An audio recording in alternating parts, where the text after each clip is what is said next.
Rapunzel short story. The Carpenter and his wife. Once upon a time, there lived a carpenter and his wife. More than anything, they wanted a child of their own. At long last, their wish came true. The wife was going to have a baby. From the second floor window of their small house, the wife could see into the garden next door. Such fine fresh rows of plants and flowers there were. But no one dared to go over the garden wall to see them up close. For the garden belonged to a witch. One day the wife was looking down at the garden from her window. How fresh looking were those big green heads of lettuce. "It is just what I need to eat," said the wife to her husband. "You must go and get me some." "But we cannot," said the carpenter. "You know as well as I do that the garden belongs to the witch, who lives next door." "If I cannot have that lettuce," said the wife, "I will not eat anything at all." "That lettuce looks so good," said the wife. "It is just what I need to eat." What could the carpenter do? Late that night, he climbed over the garden wall. With very quiet steps, he took one green head of lettuce. With more quiet steps, he went back over the garden wall. His wife ate up the lettuce right away. But eating the lettuce only made her want more. If she could not have more lettuce, she said, there was nothing she would eat at all. So the next night, the carpenter climbed back over the garden wall. He picked up one more head of lettuce. All at once came a high, loud voice. "Stop! What do you think you are doing?" I am getting lettuce for my wife," said the carpenter. All at once came a high, loud voice. "You thief!" yelled the witch. "You will pay for this." "Please," said the carpenter. "My wife is going to have a baby. She saw your lettuce and wanted it so very much." "Why should I care about that?" shouted the witch. "I will do anything," said the carpenter. He thought, maybe I can build her something. "You say you will do anything," said the witch. "Yes," he said. "You say you will do anything," said the witch. "Fine," said the witch. "Here is the deal. Go ahead, take all the lettuce you want. Your wife will have a baby girl. And when she does, the baby will be mine." "What?" said the carpenter. "I would never agree to that." "You already did," said the witch. And she laughed an evil laugh. The tower. Soon the wife had a baby girl, just as the witch had said. To keep the baby safe from the witch, the carpenter built a tall tower deep in the woods. He built stairs that led up to a room at the very top, a room with one window. He and his wife took turns staying with the baby. But the witch had a magic ball. The ball showed her just where the baby was, at the top room of the tower. One day when the carpenter and his wife were both in the house, she cast a spell over both of them. They fell into a deep, deep sleep. And at once, the witch went to the tower. At the top room, the witch said to the baby, "I will call you Rapunzel. For that is the name of the lettuce that brought you to me. Now Rapunzel, you are mine." But the witch did not know how to take care of a baby. Rapunzel grew into a child, and the witch did not even know how to cut her hair. The girl's blonde hair grew longer and longer every day. All the witch could do was keep the child locked in the room at the very top of the tower. She told the girl that the world was a very bad place. That was why she could not leave the tower. Now Rapunzel, you are mine. As she grew up, many times Rapunzel said to the witch, there is nothing here for me to do. Why must I stay in this tower all the time? And the witch shouted back, I already told you so many times. The world is a very bad place. Now go comb your hair and be quiet. But is it really so bad out there? Sometimes I hear people laughing down below, Rapunzel would say sometimes. At such times the witch would yell, how many times do I have to repeat myself? Don't listen to anything you see or hear out there. The world is much worse than you think. You will stay in this tower forever, Rapunzel. So get used to it. On her 12th birthday, Rapunzel said to the witch, I do not care what you say anymore. I am so tired of staying here alone all the time. When you are gone, I will chip away at the door. I will make a hole. I will run down the stairs and outside, no matter what you say. Think again, said the witch. With her power, she made all the stairs in the tower fall down. She made the doors close up. Now there was no way for Rapunzel to escape. The singing voice.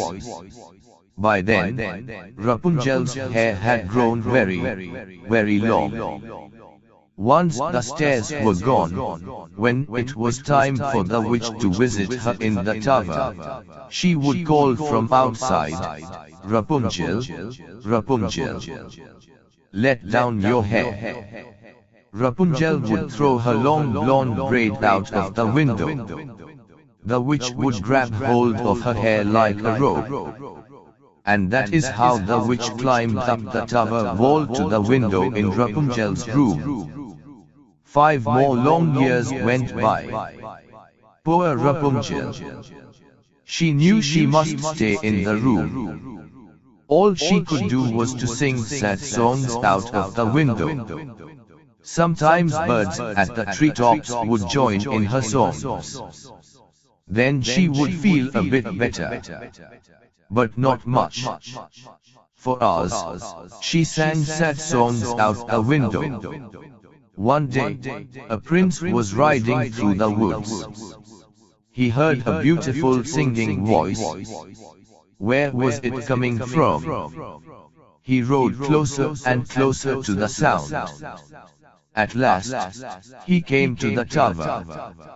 This is odd, he said, looking around the tower wall. There is no door at the bottom.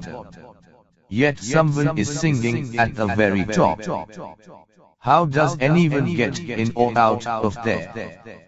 Each day, the prince came back to the tower. There was something about that voice that pulled him back. Who was that young woman singing at the top? Could he ever meet her? One day when the prince rode up, he saw an old woman standing below the tower. He jumped behind a tree to hide. It was a witch. He heard her call out, Rapunzel, Rapunzel, let down your hair. A long blonde braid was thrown out from a window at the very top.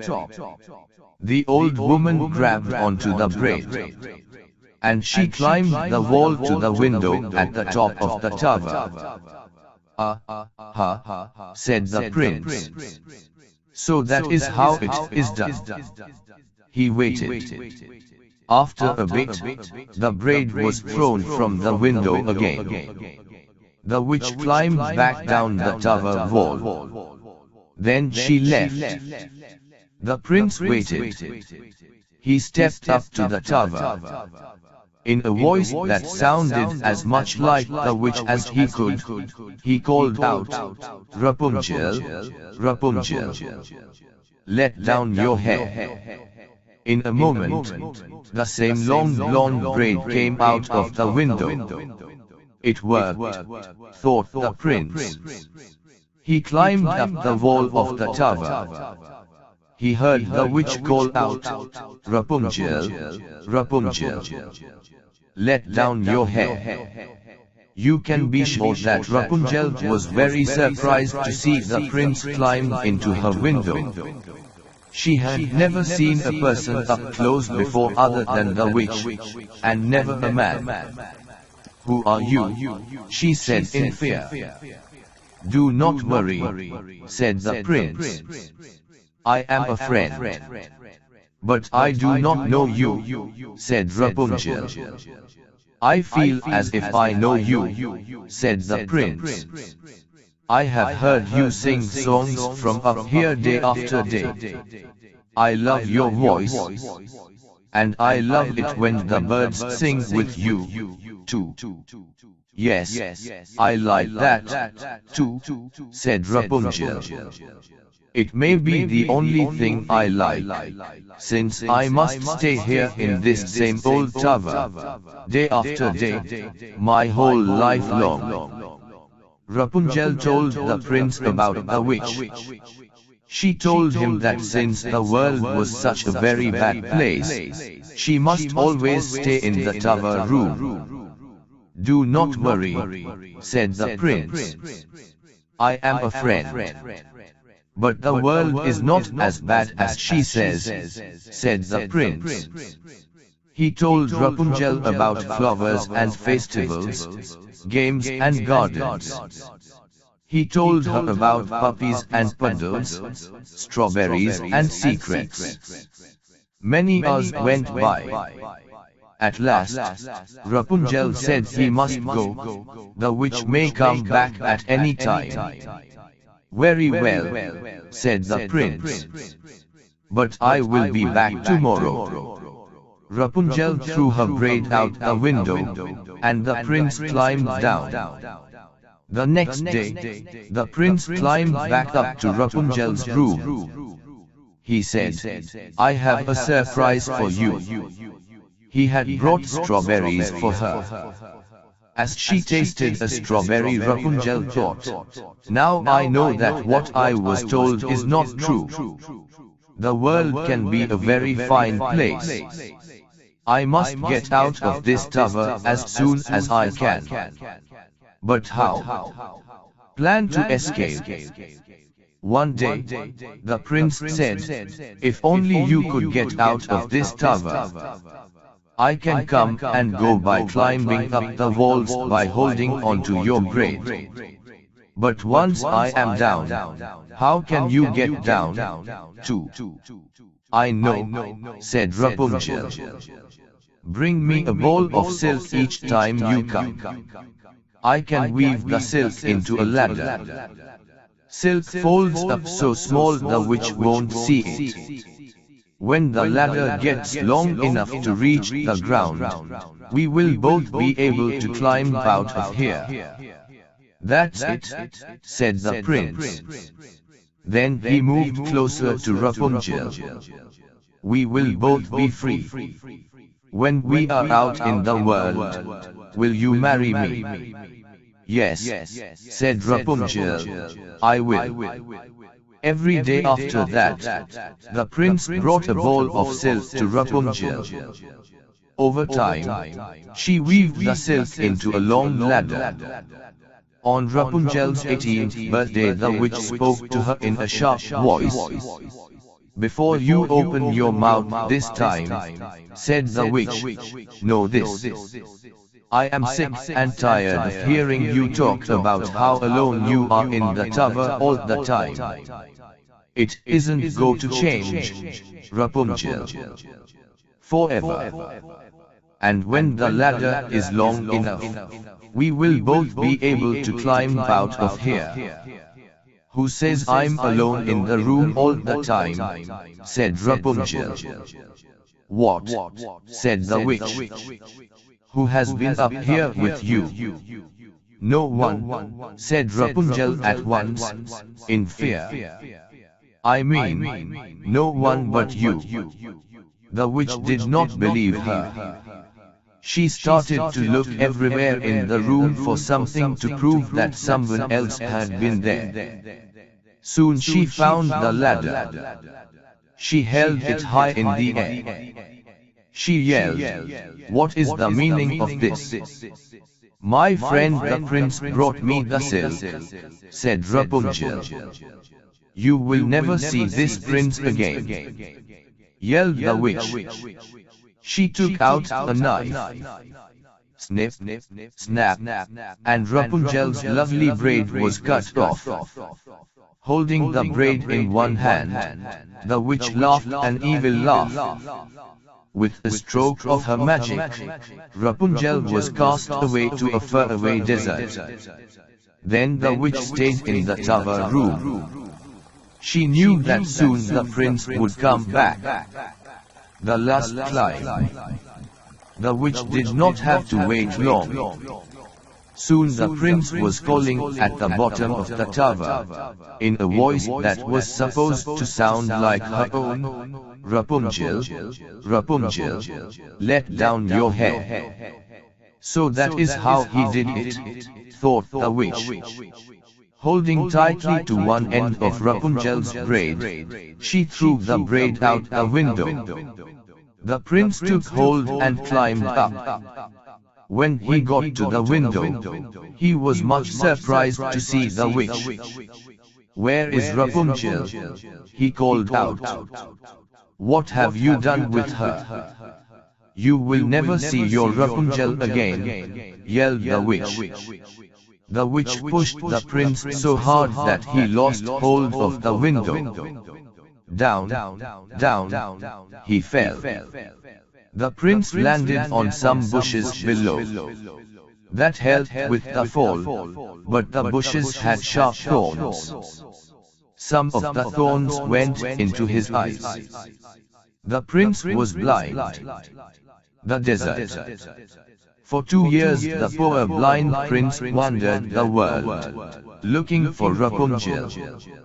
From morning to night he called for her, but it was no use.